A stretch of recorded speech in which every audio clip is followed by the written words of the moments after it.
રાજ્યના મુખ્યમંત્રી જે વિસ્તારમાંથી ચૂંટાઈને આવેલા છે એવા અમદાવાદ શહેરના ઘાટલોડિયાના ચાણક્યપુરી વિસ્તારમાં એક ખતરનાક ઘટના બની અને એની ચર્ચા આજે ચારે બાજુ થઈ રહી છે. આ વિસ્તારની જે શિવમ આર્કેડ સોસાયટી છે એમાં હથિયારધારી અસામાજિક તત્વોએ આતંક મચાવ્યો હતો. શહેરની કાયદોની વ્યવસ્થાની પરિસ્થિતિ સામે સવાલો ખડા કરતા આ બનાવને લઈને કોંગ્રેસ પછી હવે આમ આદમી પાર્ટીની પ્રતિક્રિયા પણ સામે આવી છે. આમ આદમી પાર્ટીના નેશનલ જોઈન્ટ સેક્રેટરી અને ગુજરાત ચૂંટણી પ્રભારી ગોપાલ ઇટાલિયાએ આ ગંભીર મુદ્દા પર વિડીયોના માધ્યમથી પોતાની વાત રજૂ કરતા શું કહ્યું એ જોઈએ.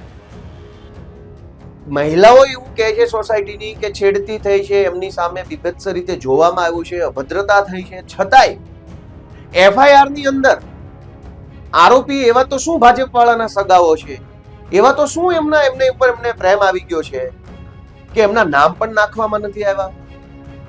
આખી એફઆઈઆર તમે જુઓ તો આરોપીના નામ એફઆઈઆર ના ખાનાની અંદર લખવામાં આવ્યા નથી.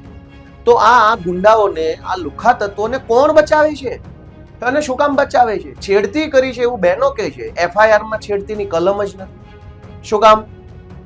તો કોઈ ચમરબંધીના કહેવાથી, ભાજપના કોઈ નેતાના કહેવાથી કદાચ પોલીસે મજબૂરીવશ આવું કરવું પડ્યું હોય. પોલીસ તો 8 પાસ નથી, પોલીસ ભણેલી છે, પોલીસને બધી ખબર પડે છે.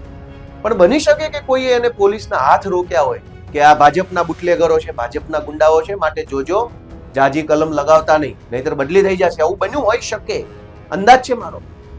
દોસ્તો, બે સૌથી મહત્વની બાબત આ એફઆઈઆર ની અંદર આપણને જોવા મળે છે. મારે તો ગૃહમંત્રીને એટલી રિક્વેસ્ટ કરવી છે કે ભાઈ, મેં પોલીસમાં નોકરી કરી છે, મને ખબર પડે છે એફઆઈઆર કેમ લખાય, શું તપાસ થાય, કેમ.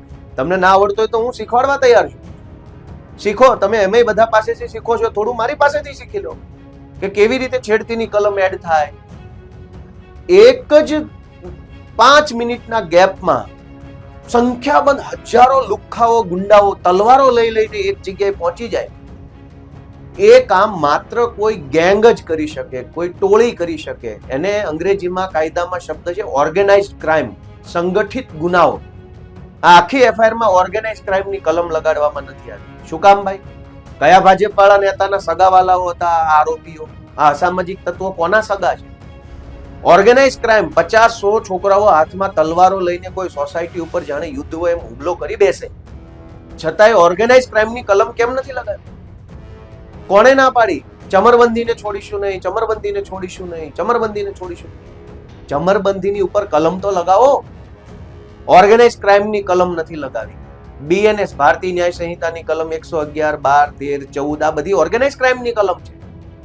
ત્યાર પછી આજ અસામાજિક તત્વો ઉપર છેડતીને લગતી કોઈ ફરિયાદ નથી લગાવી, કલમ નથી લગાવી.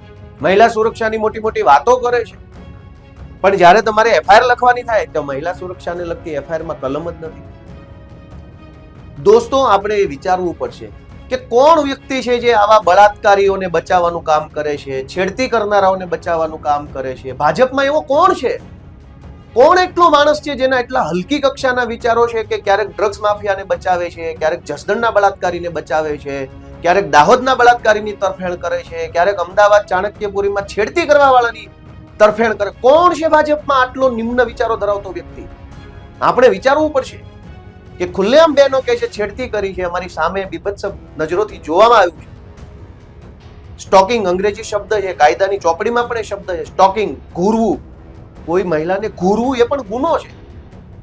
દીકરી પોતે કહે છે કે એની સામે ઘૂરવામાં આવે છે. આ લુખ્ખા તત્વો હાથમાં દારૂના બાટલા લઈને જાય છે અને ઘૂરે છે, છતાં એફઆઈઆર માં કલમ નથી. અને પાછી વાતો એવી, ચમરબંધીને છોડીશું નહીં, ચમરબંધી.